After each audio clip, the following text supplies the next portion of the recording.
महावीर कहते हैं I am sorry please. इसने इतना बड़ा पाप किया है, इतना बड़ा पाप किया है कि इस पापी को इसकी आयु तो कम हो सकती है मगर ये नरक जाने से बच नहीं सकता, बच नहीं सकता, क्योंकि इसने पूज्य मुनिराज के ऊपर सर्फ डाला है। सातवीं पृथ्वी ने सातवीं नरक की आयु, 33 सागर की आयु जिसे बंद को प्राप्त हुई, मगर अपनी निंदा और गढ़ा करने पर एक प्रश्न आया था कि जब कर्मों के अनुसार फल मिलता है तो फिर हमें प्रार्थना और भक्ति करने की क्या आवश्यकता है। एक बहन जी ने प्रश्न किया था, तो उस भक्ति का फल मैं बताना चाहता हूं। राजा स्वैनिक सातवीं पृथ्वी में जिसे जन्म लेना था, 33 सागर तक, उस सागर की गणना बहुत बड़ी गणना है बंधुओं। 2000 धनुष गहरा, 2000 धनुष चौड़ा एक गड्ढा खोदा जाए, और एक धनुष कितना बड़ा होता है? 6 अंगुल का एक पाद होता है, 12 अंगुल का एक बिल्लस होता है, और 2 बिल्लस का एक हाथ होता है। ऐसे 4 हाथ का एक धनुष होता है। 2000 धनुष गहरा, 2000 धनुष चौड़ा एक गड्ढा खोदे जाए, और उसमें उत्तम भोग भूमि के भेड़ का बाल कैंची से इतना छोटा टुकड़ा किया जाए कि उसका दूसरा टुकड़ा ना हो, और ऐसे बालों के टुकड़े से वो गड्ढे को भर दिया जाए, और सॉस और कैसे ऐसे डाल नहीं दिया जाए, उसके ऊपर रोलर चला दिया जाए। जो रोड बनता है ना, उस पे रोलर चलता है, ऐसा रोलर चला दिया जाए, और 100 साल में एक बाल बाहर निकाला जाए। जब ये पूरा खड्डा खाली हो जाएगा तब वह एक व्यवहार पल्ल कहलाता है। फिर उसके बाद एक उद्धार पल्ल होता है, फिर अद्धा पल्ल होता है। 10 कोड़ा कोड़ी अद्धा पल्लों का एक सागर होता है। अगर ये गणित बहुत भारी लग रहा है, हमने अभी बीच के इनकी व्याख्या ही नहीं की, आप अपनी अपनी चुटैया के बाल काट लेना और कैंची से इतने छोटे कर लेना, इतने छोटे कि उसका दूसरा टुकड़ा ना हो, और एक 20-25 ग्राम की एक खाली शीशी लेना, अब उसमें ठूस ठूस के भर देना, बिल्कुल छोटे कर देना, और 100 घंटे में एक निकालना। इधर 100 साल में एक निकाला जा रहा है, तुम 100 घंटे में एक निकालना, और दादाजी से निकलवाना शुरू करना। दादाजी भी राम नाम सत्य हो जाएंगे।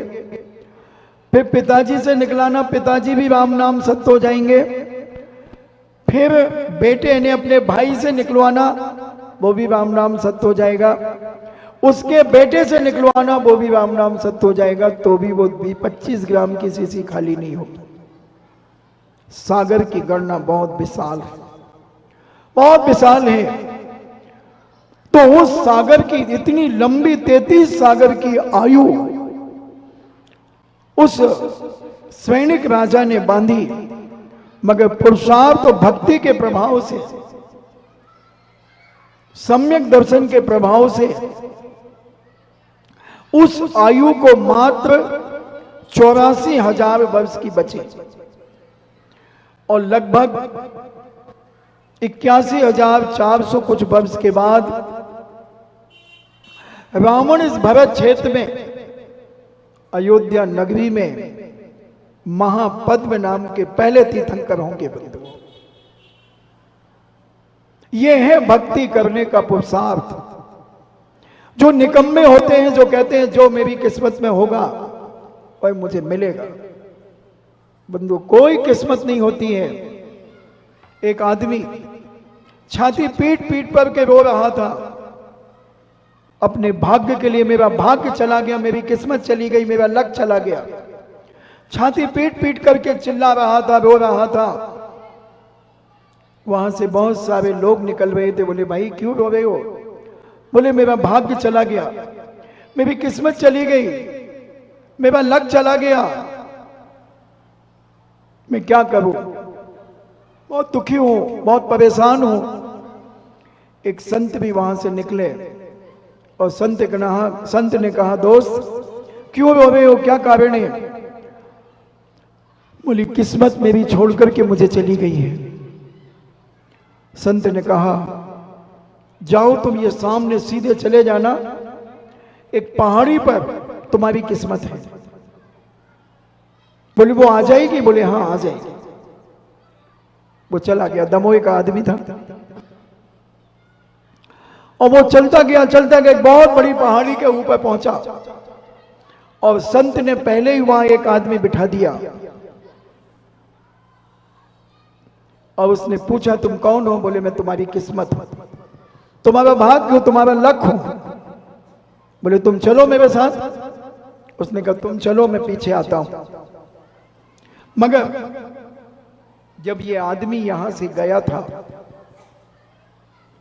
तो उसे रास्ते में 3 लोग मिले थे। 3 लोग मिले थे इसे। जब यहां से जा रहा था तो एक शेर मिला था। शेर ने पूछा था तुम कहां जा रहे हो? बोले मैं अपने भाग्य को लेने जा रहा हूं, भाग्य से मुलाकात करना जा रहा हूं। तो सिंह ने कहा था कि तुम मेरा एक प्रश्न अपने भाग्य से पूछ करके आना, मैं बहुत बरसों से बीमार हूं, बहुत तकलीफ है मुझे, मैं ठीक कब होऊंगा? उसने कहा ठीक है पूछाऊंगा। फिर आगे गया तो एक महल मिला। अब उस महल में एक बहुत सुंदर युवती रहा करती थी। इसे प्यास लगी थी, इसने उन महल का दरवाजा खटखटाया और वहां से एक मां निकली। मां ने मां से पूछा मां क्या एक गिलास पानी मिलेगा? मां ने कहा क्यों नहीं, कहां जा रहे हो तुम? बोले मैं भाग्य के पास जा रहा हूं, भाग्य लेने जा रहा हूं और मैं अपने भाग्य से मिलूंगा। मैं अपने भाग्य से मेरी बात पूछ करके आना कि मेरी बेटी 20 साल की हो गई है मगर बोलती नहीं है, ये कब बोलेगी? बोले ठीक है। फिर आगे गया, बहुत जोरों से इसे भूख लगी थी। एक तख्त के ऊपर एक मां बैठी हुई थी, 14 श्रृंगार करके एक मां बैठी हुई थी। महिलाओं के 14 श्रृंगार होते हैं, पुरुषों के 16 श्रृंगार होते हैं। बकायदा पूरे 14 श्रृंगार माता जी करके बैठी हुई थी। पुरुषों के 16 श्रृंगार होते हैं। मैं दोबारा रिपीट कर दूं क्योंकि तुम्हारे चेहरे पर एक व्यंग्यात्मक हंसी आ रही है कि महाराज जी भूल गए हैं, 16 श्रृंगार तो महिलाओं के होते हैं और 14 श्रृंगार पुरुषों के होते हैं। मगर तुम मुझे समझाने के लिए बैठे हो, मैं फिर भी कह रहा हूं कि पुरुषों के 16 श्रृंगार होते हैं। 2 श्रृंगार इनके ज्यादा होते हैं, एक तलवार और एक कटार, ये पुरुषों के पास होती हैं। और जो 14 श्रृंगार तुम्हारे पास होते हैं वही श्रृंगार पुरुषों के पास और होते हैं। बकायदा कुंडल पुरुष पहनते हैं, बाजूबंद पहनते हैं, हथफूल पहनते हैं, करधौनी पहनते हैं, पैजनियां पहनते हैं। सारे आभूषण अभी आपने देखा होगा अयोध्या के अंदर राम लला के लिए पूरे 16 श्रृंगार कराए गए। करधौनी भी उन्हें पहनाई गई, पैजनियां भी इन्हें पहनाई गई, सारे श्रृंगार बाजूबंद हथफूल आदि सारी चीजें उन्हें पहनाई गई, हार भी पहनाया गया, सब कुछ पहनाया गया। ये पुरुषों के श्रृंगार होते हैं, मगर उसमें जो महिलाओं के श्रृंगार होते हैं वही पुरुषों के। बस शादी होने के बाद नारी के पास विशेष रूप से क्या चीज बढ़ जाती है, जो होती है कांच की चूड़ियां। और जो महिला कांच की चूड़ी नहीं पहनती है तो श्री पद्म पुराण में बहुत बड़ी प्रामाणिकता मिली कि जब रावण मरा तो 18,000 स्त्रियों ने अपनी चूड़ियां फोड़ दी। इससे सिद्ध है कि सुहागन महिला चूड़ियां पहना करती थी। तो ऐसी वो सुहागन महिला अपने बगीचे में एक तखत के ऊपर बैठी हुई थी। यह युवा जाता है, बहुत जोरों से भूख लगी थी, बगीचे में अनेक प्रकार के फल लगे हुए थे। इसने जैसे ही एक फल तोड़ा, उसे खाया, वो बहुत कड़वा था। थू थू करता हुआ बाहर आया। 14 श्रृंगार से ओत प्रोत महिला पूछती है, बेटा क्या हुआ? बोले आपके सारे फल कड़वे हैं। बोले हाँ। बोले तुम कहां से आ रहे हो बेटा? बोले मैं अपने भाग्य को लेने जा रहा हूं, मगर मेरा भाग्य प्रश्न भी बताता है, उत्तर भी देता है। तो बोले मेरे अपने भाग्य से पूछना कि हमारे इस बगीचे के फल कड़वे क्यों हैं? उसने कहा ठीक है। और वो चढ़ गया पहाड़ी के ऊपर। उसे एक अदृश्य शक्ति की आवाज आई कि तुम यहां से जा रहे हो, तुम कौन हो? उसने कहा, मैंने कहा तुम्हारा भाग्य हो, तो आप चलो मेरे साथ। बोले नहीं, तुम चलो, मैं पीछे आता हूं। तुम चलो, मैं पीछे आता हूं। और जैसे ही नीचे उतरा, उस मां ने भी जो क्वेश्चन पूछा था, उसने उससे पूछा, अपने भाग्य से प्रश्न पूछा था। भाग्य ने उत्तर दिया कि उस मां से कहो कि जो पानी तुम्हारे पेड़ों में जाता है, वो सोने के ऊपर से पानी जाता है। जहां से पानी बहकर के बगीचे में जाता है, वहां बहुत सारा सोना है। अगर वो सोना हटा दिया जाए तो फिर तुम्हारे बगीचे के फल सारे मीठे हो जाएंगे। वो कहता है, मां तुम्हारी ये सब फल मीठे हो सकते हैं, जहां से ये पानी का झरना बह रहा है वहां बहुत सारा सोना है। अगर वो सोना निकाल लिया जाए और जब शुद्ध पानी बगीचे में जाएगा तो फल मीठे हो जाएंगे। मां कहती है, बेटा चलो अपन दोनों मिलकर के वो सोना निकालते हैं। आधा सोना तुम लेना, आधा सोना हम ले लेंगे। वो कहता नहीं, मेरा भाग्य आ रहा है, मेरे पीछे मेरा भाग्य, मेरी किस्मत, मेरा लक आ रहा है, मैं नहीं निकालूंगा। राजमहल में आता है और रानी साहिबा को प्रश्न था कि मेरी बेटी 20 साल से क्यों नहीं बोल रही है। उसे भाग्य ने उत्तर दिया था कि वह युवा को देखते ही बोल लेगी और वह बोलेगी। जैसे ही वह रानी साहिबा से कहता है कि आपकी बेटी जिस दिन युवा को देख लेगी, उसी दिन वो बोलना शुरू कर देगी। उसी समय वो अपनी राजकुमारी को लेकर के आती है और उस युवा को देख करके कहती है, आप मेरी मां का प्रश्न लेकर के आए हैं? बोले हाँ, मैंने तुम्हारी मां का उत्तर दिया। भाग्य ने क्या कहा? बोले कि जिस युवा से वो बेटी बात करेगी, उसी से उसका पाणी ग्रहण कर दिया जाए और संपूर्ण राज्य का राजा उसे बना दिया जाए। वो कहता है, मेरा भाग्य आ रहा है, मुझे राजमहल की और इसकी कोई जरूरत नहीं है। आगे तीसरा प्रश्न, पहला प्रश्न जो आया था, सिंह ने पूछा था कि मैं बहुत वर्षों से बीमार हूं, मैं ठीक कैसे होऊंगा? ठीक कैसे होऊंगा? तो भाग्य ने बताया था उस सिंह के लिए कि दुनिया में जो सबसे बड़ा मूर्ख व्यक्ति हो, उसका मस्तक तुम जिस दिन खा लोगे, उसी दिन तुम ठीक हो जाओगे, उसी दिन ठीक हो जाओगे। और जैसे ही उस युवा ने जो कह रहा था, मेरा भाग्य आ रहा है, मेरी किस्मत आ रही है, मेरा लक आ रहा है, और सिंह ने जब ये उत्तर सुना, सिंह ने पूछा कि मेरा प्रश्न का उत्तर? बोले हाँ, दुनिया के सबसे बड़े मूर्ख का मस्तक जिस दिन तुम खा लोगे, उसी दिन तुम स्वस्थ हो जाओगे। सिंह कहता है, इससे बड़ा मूर्ख कौन होगा? सोना मिल रहा था बेवकूफ को, सोना नहीं लिया।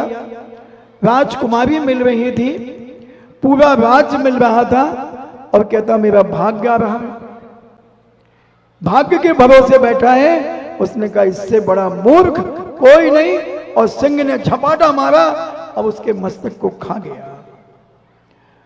कहीं हम भी दोस्तों भाग्य के भरोसे तो नहीं बैठे हैं, पुरुषार्थ करना हमने छोड़ दिया हो। जब जैसा, जो भगवान ने जैसा देखा है वैसा होगा।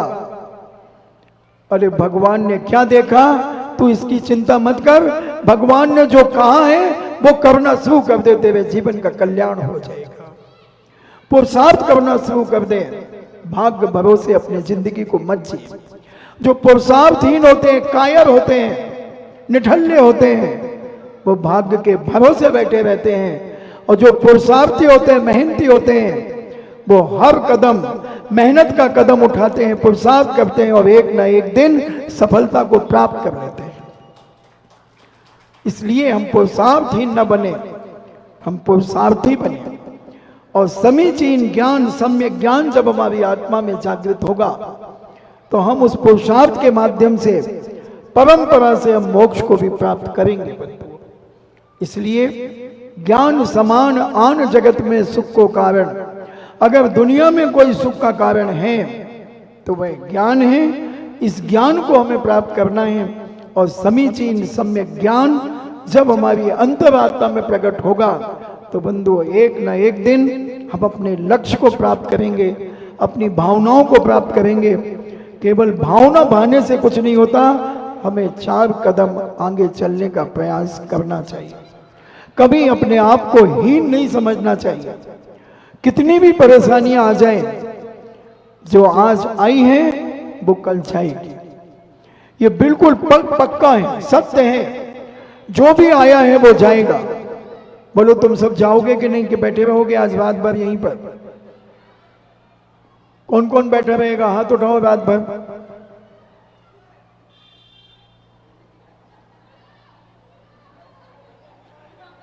एक बच्चा अबोध है, अबोध बच्चा तो कुछ भी कर सकता है, मगर ये पक्का है जो भी दुनिया में आया है वो जाएगा, और जो जाएगा वो आएगा।